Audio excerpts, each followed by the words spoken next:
Hello dear viewers and student of class 10th, which in this video I will discuss with you some MCQs related to the chapter 1 2 3. Now the first question is here. देखिए ये जो MCQs हैं काफ़ी important है आपके exam के लिए। तो MCQs मैंने डिज़ाइन किए हैं, कुछ 10 MCQs हैं। सो देखिए इनको फर्स्ट क्वेश्चन है, which is not an irrational number. आपको इसमें बताना है कि इरेशनल नंबर कौन सा नहीं है। ठीक है, तो इरेशनल नंबर नहीं चेक करते हैं तो कौन सा नहीं है। तो 5 माइनस रूट थ्री, आपको पता है रूट थ्री इज़ इरेशनल, और 5 माइनस तो किसी भी नंबर अगर दो इरेशनल नंबर का सम है ना तो वो भी क्या होगा, इरेशनल ही होगा। तो 5 और सब्ट्रैक्शन है, that is will be the also the irrational. So 5 minus root three तो इरेशनल है। Under root two is also irrational and under root 5 is irrational, you have already proved. So under root 2 plus under root 5 that will be equal to the irrational. 4 plus root 2, तो रूट 2 is a irrational and plus 4, तो इसको हम बाहर तो ले नहीं सकते। 6 और अंडर रूट 9 को अगर देखें तो 6 and square root of 9 that will be the 3, so this will be the 9 and 9 is a rational number. So the which option will be correct? So option D will be correct. Okay, next question हम लोग बात करते हैं। If X is equal to 2 to the power 3 into 3 into 5 to the power 2, y is equal to 2 to the power 2 3 into the power 3 to the power 3, then S C F of X and Y is. देखिए simple सा method है कि S C F कैसे calculate किया जाए। S C F means होता है highest common factor, यानी कि मैक्सिमम जो कॉमन दिख जाए वो कर लीजिए। तो देखिए 2 की पावर यहाँ पे आपको मैक्सिमम दिख रही है 2 की पावर 2, ओके। 3 की पावर 1 ही कॉमन दिख रही है क्योंकि यहाँ पे तो 3 है, यहाँ पे मैक्सिमम कॉमन कितना कॉमन है मैं बात कर रहा हूँ। ठीक है, तो यहाँ कितना हो जाएगा 3 to the power 1, okay. So 2 to the power 2 4 and 3, so that will equal to the 12. So if there is any option, yes, option A will be correct. Next, product of SCF and LCM of the smallest prime number and smallest composite number. अब देखिए आपसे क्या कह रहा है, product of the SCF and LCM of the smallest prime number. So smallest prime number that is a 2 and smallest composite number that is a 4. पहले हमें पता होना चाहिए what are prime numbers. So which number are exactly divisible by itself or 1, those number known as a prime number. And what are the composite numbers? The numbers which having more than 2 factors, those are the composite number. जैसे आप 2 देख सकते हैं तो 2 is divisible by itself or 1. 4 के factor आप कर सकते हैं तो 4 के फैक्टर आपको 2 इंटू 2 इंटू 1, सो 4 हैविंग मोर देन 2 फैक्टर्स। सो अब हमें क्या करना है, इनका एस सी एफ निकालना है, S C F and L C M, यानी कि दोनों का product. So S C F अगर यहाँ से कैलकुलेट करेंगे that will be the 2, and अगर यहाँ पे एल सी एम निकालेंगे तो that will be the 4, and इन दोनों का प्रोडक्ट करेंगे तो 4 टू ज़ा 8. So what will be the correct answer? So answer will be 8. Okay, now next, come on the next question. 2 plus under root 5 2 minus under root 5 expression is. अब हमें check करना है। सो देखिए this is a plus b a minus b. So apply the identity of whole a square minus b square. So square of 2 that will be 4 and square of under root 5 that will be the 5, that will be the -1, and -1 आपको पता है क्या negative rational number है। सो option ए भी correct है। Whole number भी whole number है क्या? अब इसको एक बार फिर से चेक लीजिए, यहाँ पे देखिए होल नंबर नहीं होगा क्योंकि होल नंबर जो होते हैं वो क्या होते हैं, जैसे 1 2 3, ठीक है, प्लस में एंड इंटीजर, यस। तो ऑप्शन जो होगा यहाँ पे both A and C will be correct. Now अब ऑल ऑफ दिस दिया हुआ है ऑप्शन, ऑल ऑफ दिस पे मत लगा दीजिएगा।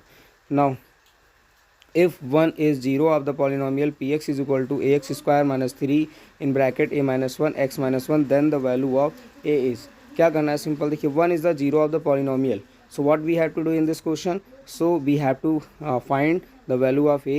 so put the value x की वैल्यू, यानी जब भी 0 गिवन हो तो x की जगह पे आप रख दीजिए। तो x की जगह पे जब आप पुट करेंगे so you will gate a square of 1 that will be the 1, and 3 bracket में क्या होगा a माइनस 1, और x की जगह पे 1 ही रखेंगे -1 और टेकिंग इक्वल टू 0.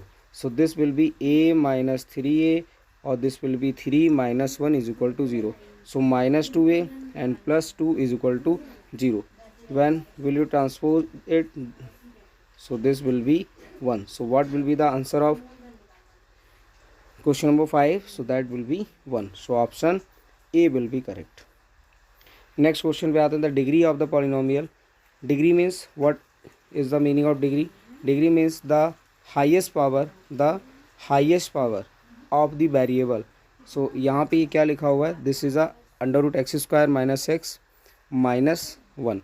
सो अब जब आप इसकी मल्टीप्लाई कराएंगे you will get the whole power, the सबसे जो ग्रेटेस्ट पावर मिलेगी that will be the X to the power 3, और जब एक्स टू द पावर 3 मिलेगी तो यानी कि जो ग्रेटेस्ट पावर होती है वेरिएबल की that is a degree of the polynomial. Now next question, if one zero of 2x square minus 3x plus k is a reciprocal to the other then the value of k is. अब देखिए 1 0, तो suppose कर लेते हैं कि एक alpha है एक बीटा है, 2 zeros आते हैं. ओके, क्या कह रहा है, इज रेसिप्रोकल टू अदर, यानी alpha is equal to 1 by beta. बोला गया if 1 0 of this polynomial is reciprocal to the other, तो ये दोनों एक दूसरे के रेसिप्रोकल हैं. Okay, so alpha beta is equal to क्या हो जाएगा, 1 हो जाएगा. अब देखिए alpha beta is equal to, यहाँ से हमें मिला 1, अल्फ़ा बीटा क्या होता है c अपॉन ए, यानी k upon 2 is equal to 1 आपने पहले ही कैलकुलेट किया था, तो k इज इक्वल टू क्या आ जाएगा यहाँ से 2. सो what will be the correct answer, so correct answer will B 2, option A. Got it. Okay, समझ आया, यानी कि एक जो जीरो था वो दूसरे जीरो का रेसिप्रोकल का मतलब समझ रहे हैं उसको. जैसे 1 लिखा है तो 1 बाई 1, 2 लिखा है 1 बाई 2, 3 लिखा है 1 by 3. Now the quadratic polynomial having zeros 1 and -2 is. अब आपको पता है कि क्वाड्रेटिक पॉलिनोमियल को निकालने के लिए आपके पास एक फार्मूला होता है X square minus alpha plus beta x and plus alpha beta. तो इसमें वैल्यू रख दीजिए. तो देखिए यहाँ पे जीरोस गिवन है 1 एंड 2, यानी अल्फ़ा जो गिवन है 1 है, बीटा जो गिवन है that is a -2. So alpha plus beta पहले फाइंड आउट कर लीजिए, 1 plus -2 that will be the -1. तो अल्फ़ा प्लस बीटा कितना आ गया, -1. तो alpha plus beta is equal to -1 and alpha beta कितना हो जाएगा, 1 -2 की मल्टीप्लाई करेंगे 1 से कितना होगा, यानी अल्फ़ा इंटू बीटा यानी 1 into -2 that will be equal to the -2. Okay, now अब फार्मूले में वैल्यू पुट कर दीजिए. तो अल्फ़ा प्लस बीटा की वैल्यू तो 1 है तो x हो जाएगा, और ये माइनस दिया प्लस वहाँ पे होता है तो ये कितना हो जाएगा 2.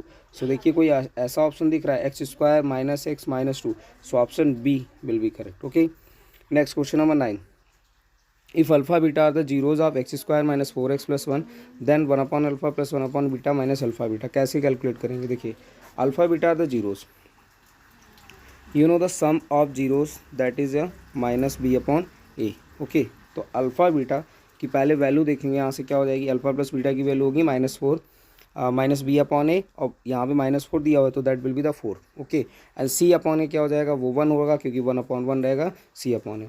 अब यहाँ से कैलकुलेट अगर करें that will be the alpha plus beta upon alpha beta minus alpha beta. So alpha plus beta that is a 4, alpha beta 1 and minus alpha, so that will be the 3. कितना आ जाएगा 3. तो option 3 दिया हुआ है, yes option A will be correct. Okay, now the question number 10, last question, the value of x for which the pair of equation kx minus Y is equal to 2 and 6x minus 2y is equal to 3 has a unique solution. तो unique solution का मतलब है केवल एक solution मिले आपको.